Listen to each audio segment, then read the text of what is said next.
नमस्कार विद्यार्थी मित्रांनो, स्वागत आहे आपले जी के एक्झाम पॉईंट ऑफ व्ह्यू या आपल्या मायबोली भाषेतील मराठी यूट्यूब चॅनलमध्ये.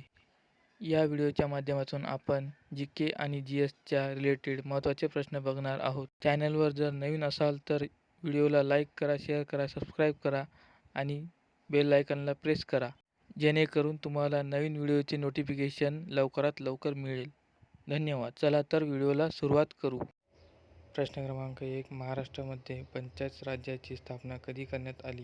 याचे योग्य पर्याय पर्याय क्रमांक 3. 1 मे 1962. महाराष्ट्रामध्ये पंचायत राज्याची स्थापना 1 मे 1962 मध्ये करण्यात आली. प्रश्न क्रमांक 2. वसंतराव नाईक समिती कधी स्थापन करण्यात आली होती? याचे योग्य पर्याय पर्याय क्रमांक 1. जून 1960. वसंतराव नाईक समिती ही जून 1960 मध्ये स्थापन करण्यात आली होती. प्रश्न क्रमांक 3. राज्यामध्ये महाराष्ट्र जिल्हा परिषद आणि पंचायत समिती कायदा कधी संमत झाला? याचे योग्य पर्याय ऑप्शन क्रमांक 2. 1961.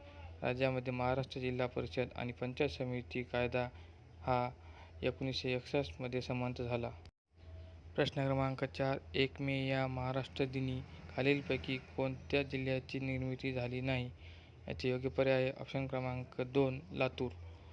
1 मे या महाराष्ट्र दिनी खालीलपैकी लातूर जिल्ह्याची निर्मिती झाली नाही.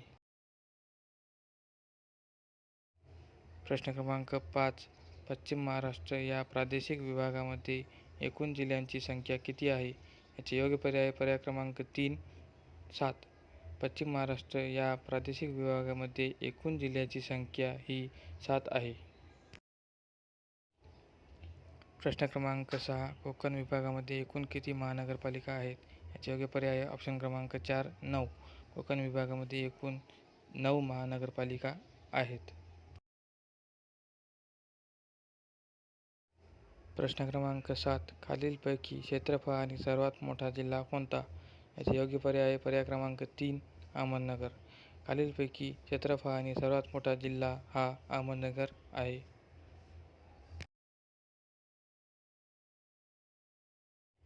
प्रश्न क्रमांक 8. राज्यामध्ये सर्वाधिक तालुक्यांची संख्या असलेले जिल्हे कोणते? याचे योग्य पर्याय पर्याय क्रमांक 3. वरील दोन्ही. यामध्ये नांदेड आणि यवतमाळ जिल्हा यामध्ये तालुक्यांची संख्या सर्वाधिक आहे. प्रश्न क्रमांक 9. अमरावती विभागामध्ये असलेल्या तालुक्यांची संख्या किती? याचे योग्य पर्याय पर्याय क्रमांक 3. 56. अमरावती विभागामध्ये असलेल्या तालुक्यांची संख्या 56 आहे. प्रश्न क्रमांक 10. औरंगाबाद विभागामध्ये असलेल्या तालुक्यांची संख्या किती आहे? याचे योग्य पर्याय पर्याय क्रमांक 3. 76. औरंगाबाद विभागामध्ये असलेल्या तालुक्यांची संख्या ही 76 आहे. प्रश्न क्रमांक 11. पुणे विभागामध्ये असलेल्या तालुक्यांची संख्या किती आहे? याचे योग्य पर्याय आहे ऑप्शन क्रमांक 3. 58. पुणे विभागामध्ये असलेल्या तालुक्याची संख्या 58 आहे. प्रश्न क्रमांक 12. सर्वात कमी तालुके असणारा प्रशासकीय विभाग कोणता आहे? याचे योग्य पर्याय पर्याय क्रमांक 2. कोकण. सर्वात कमी तालुके असणारा प्रशासकीय विभाग हा कोकण आहे. प्रश्न क्रमांक 13. पंतप्रधानांची निवड कोणत्या कलमाअंतर्गत केली जाते? याचे योग्य पर्याय ऑप्शन क्रमांक 3. 75. पंतप्रधानांची निवड खालीलपैकी 75 या कलमाअंतर्गत केली जाते. प्रश्न क्रमांक 14. महाराष्ट्रातील कोणत्या जिल्ह्यातील सर्व तालुके हे दुसऱ्या राज्याच्या सीमेला लागून आहेत? याचे योग्य पर्याय ऑप्शन क्रमांक 1. नंदुरबार. महाराष्ट्रातील नंदुरबार जिल्ह्यातील सर्व तालुके हे दुसऱ्या राज्याच्या सीमेला लागून आहेत. प्रश्न क्रमांक 15. मध्य प्रदेश या राज्याला महाराष्ट्राच्या कोणत्या जिल्ह्याची सीमा सर्वाधिक लागून आहे? याचे योग्य पर्याय ऑप्शन क्रमांक 4. अमरावती. मध्य प्रदेश या राज्याला महाराष्ट्राच्या अमरावती जिल्ह्याची सीमा सर्वाधिक लागून आहे. प्रश्न क्रमांक 16. महाराष्ट्रामध्ये सर्वात कमी वनक्षेत्र कोणत्या जिल्ह्यामध्ये आहे? याचे योग्य पर्याय ऑप्शन क्रमांक 3 लातूर. महाराष्ट्रामध्ये सर्वात कमी वनक्षेत्र हे लातूर जिल्ह्यामध्ये आहे. प्रश्न क्रमांक 17. महाराष्ट्रामध्ये सर्वाधिक वनक्षेत्र गडचिरोली जिल्ह्यामध्ये आहे. त्यानंतर कोणत्या जिल्ह्याचा क्रमांक लागतो? याचे योग्य पर्याय आहे ऑप्शन क्रमांक 2 रत्नागिरी.